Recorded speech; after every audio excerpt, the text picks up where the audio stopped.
Florida has a long agricultural history, and educating the public about the importance of agriculture is key to maintaining this rich tradition. For Lisa Hinton, this has been her passion. Whether teaching classes, helping develop educational programs at county and state fairs, or working with organizations like FFA and 4-H, Lisa has spent a lifetime promoting agriculture. An innovator, leader, and trailblazer, Lisa Hinton exemplifies what it means to be a role model, particularly for young women, and her efforts have changed the way agriculture is viewed today. Lisa and her 4 siblings represent the 5th generation of Florida farmers in her family. They were raised on a farm in Trilby, a small town in central Florida. Her parents, Frank and Charlotte Tomkow, ran a seed harvesting and cattle operation. And at an early age, Lisa began helping out on the family farm. When we were young enough, we worked in the seed barns, processing the seed, and when we got old enough, our dad would put us on the combines, and we drove combines all over the state of Florida. While in school, Lisa and her sisters were very active members of 4-H, where they competed in a wide variety of events. Lisa excelled in the sewing competitions, where she made and modeled her own clothes and won the state competition with her demonstration, Turkey Talking Time, which was based on her love of hunting and fishing. Then in 1970, the Future Farmers of America opened membership to women, and a young Lisa Hinton jumped at the opportunity to join. Lisa said, I want to be a member, and I want to be a state officer one day. And I said, well, Lisa, that's great. I think it'll happen for you. And we knew right off that Lisa was something special. Lisa excelled in youth competitions. Her understanding of agriculture grew, and her accomplishments with FFA eventually proved Lisa to be one of the organization's most talented members. In 1972, Lisa decided she wanted to run for an FFA state office position, something no other woman had done before. We campaigned. We had campaign posters, we had campaign flyers, we had business cards. We would travel to as many FFA banquets as we could and meet as many people as we can. And it was quite an experience. Just the process of running for a state FFA office was wonderful. She ran for state secretary and was elected that year. She was the first female officer elected in the state of Florida, Florida FFA Association. Just 2 years after being elected state secretary for FFA, Lisa saw an opportunity to run for a national FFA officer position as one of the first eligible female candidates. Amazing experience to be running against the best of the best in every state across the United States. And it was a grueling 5 days of interviews. And it was an experience and I learned a lot. And while I didn't become an officer, I know, again, somebody has to break the ice, and girls now have held many offices in the FFA. In 1974, girls were finally eligible to receive FFA's highest honor, and Lisa was one of the first 4 females to earn the American Farmer degree. But that wasn't her biggest prize that year. Ironically, I received the American Farmer from my husband, was then a national officer. We met through the FFA. I guess it was my senior year, and we saw each other at some FFA activities. I first set my eyes on him when he was the state FFA president. And of course, every girl in the state had her eye on him at that time. But that's when we first started dating. After high school, Lisa and Bob attended college at the University of Florida, where Lisa graduated with a Bachelor of Science degree in agricultural education. After college, Bob and Lisa got married and moved to Dover.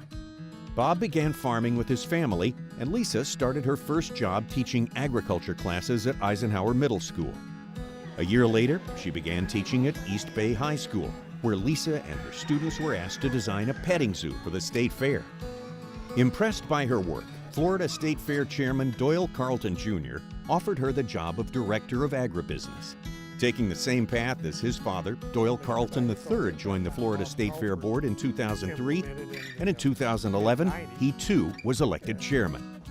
Each year at the fair, we will have about 1,500 kids that are participating in some type of livestock exhibits or competitions. Lisa has had direct oversight over all of those programs. You could walk around the fairgrounds with Lisa, and it was kind of like being with a rock star as far as the kids that she had impacted over the years. During Lisa's 24 years at the Florida State Fair, she was integral in developing many successful programs that helped educate children about Florida agriculture. The students have to spend a lot of time getting them gentle and calm so that they can lead them around. One such program, Ag Ventures, brings children in from the local community to teach them about where their food comes from by giving demonstrations and providing hands-on activities. We started out with 1 track and went to 2 tracks, to 3 tracks, to 4 tracks. And each track has 5 different stations where the kids come, and they're all 3rd graders from Hillsborough County. They come and they learn different things about agriculture. A veteran of livestock competitions, having grown up showing steers at the Pasco County Fair and the State Fair, Lisa noticed a disturbing trend at fairs. Participants seemed to be rewarded not for the amount of work they put in, but rather for having better access to higher quality livestock.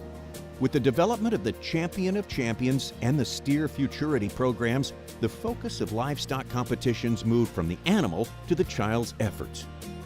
We developed a Steer Futurity, where Florida cattlemen participated, would donate cattle to the program. The youth were able to meet those cattlemen.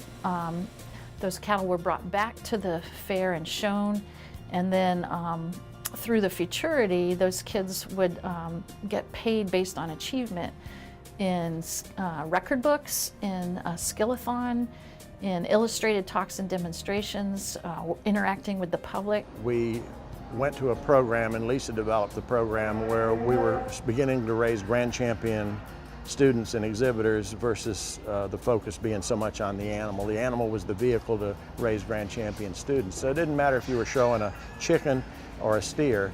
It wasn't the size of the animal, it was the ability of the student to keep track of records and to exhibit the animal and to also learn about the other animals and the other parts of agribusiness.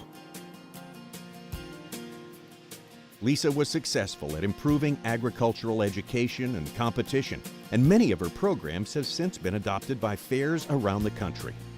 Her basic philosophy in regards to livestock shows has always been that you're raising kids, not animals.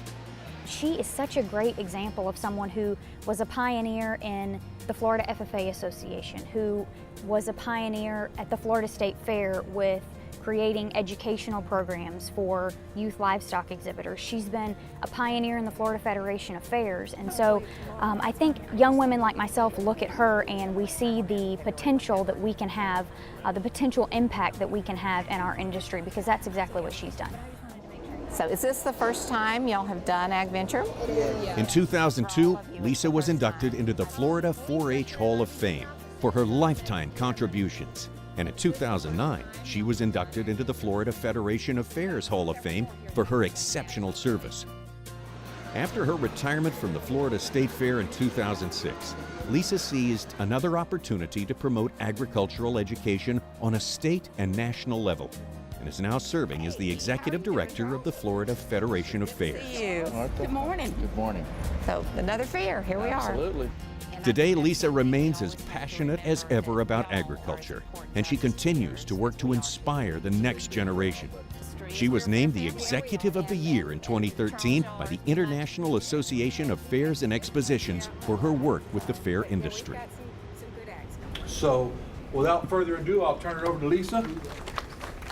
She's constantly trying to come up with ways that everyone gets involved and has an impact in their community. And that's the one thing about the fairs in the state of Florida. As trite as it may sound, we're still a slice of Americana. It's where communities can come together and celebrate all the good things that happen in their community.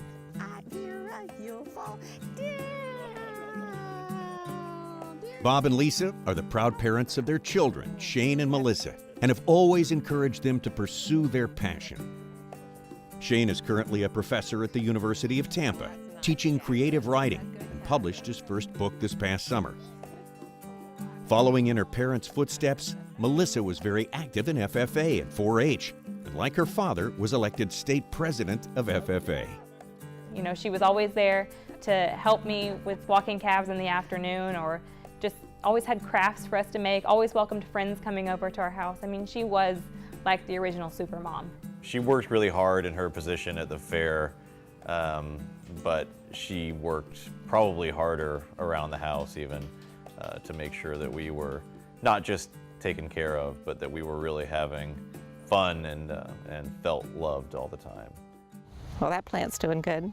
Yeah, so far everything looks good. These days, Bob and Lisa live on their farm in Riverview.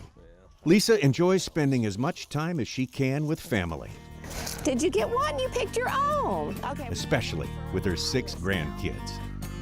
The best days in the world are farm days. When those kids come down and we go out in the middle of that strawberry farm and put them down and they're digging in the mud and playing in the water, nothing beats a farm day. They are thrilled when they're around the kids. Truly, they light up, and it's like all their joys of kids without all the stress of work. It's okay. She can eat it. It just fell in the grass. I feel blessed that I have a family that loves me. I have friends here locally, and I have friends from one end of the state to the other at every fair in the state that stand by me and support me and promote agriculture, and that I work and live and love the greatest industry there is, agriculture.